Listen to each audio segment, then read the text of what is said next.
बजेको थियो। काठमाडौँको आकाशमा कालो बादल मन्डराइरहेको थियो। बिजुली चम्किँदा पुरानो दरबार जस्तो देखिने घर एकछिन उज्यालो हुन्थ्यो अनि फेरि गाढा अँध्यारोमा हराउँथ्यो। त्यो घर धेरै वर्षदेखि खाली थियो। मानिसहरू भन्ने गर्थे त्यो घरमा जो कोही पनि पस्छ जीवित बाहिर निस्किँदैन। आखिर के थियो त त्यो घरको रहस्य? स्मिता र उनका साथीहरू राहुल, प्रीति, अंशु निकै रुचाउँथे एडभेन्चर गर्न। एक दिन उनीहरूले त्यो पुरानो घरमा एकैत रात बिताउने योजना बनाए। डराउना कुरा मात्रै हो, राहुल हाँस्दै भन्यो।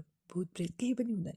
तर गाउँको बुढापाकाले चेतावनी दिएका थिए, त्यो घरमा एक दुलैको आत्मा बस्छ, जसको सिन्दुर रगतले भरिएको छ।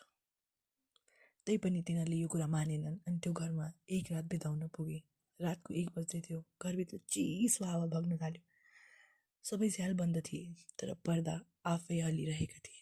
अचानक माथिल्लो तल्लाबाट छन छन छन पायलको आवाज आयो। प्रीतिको हात काम्न थाल्यो। तिमीहरूले सुन्यौ? सबै चुप थिए।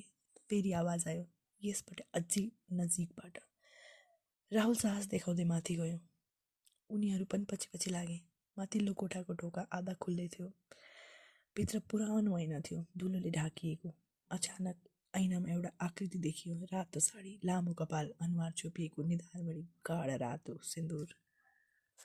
तर त्यो सिन्दुर बगिरहेको थियो, रगत जस्तै। अंशु करायो। सबैले ऐनातिर हेरे, तर अब त्यहाँ केही पनि थिएन।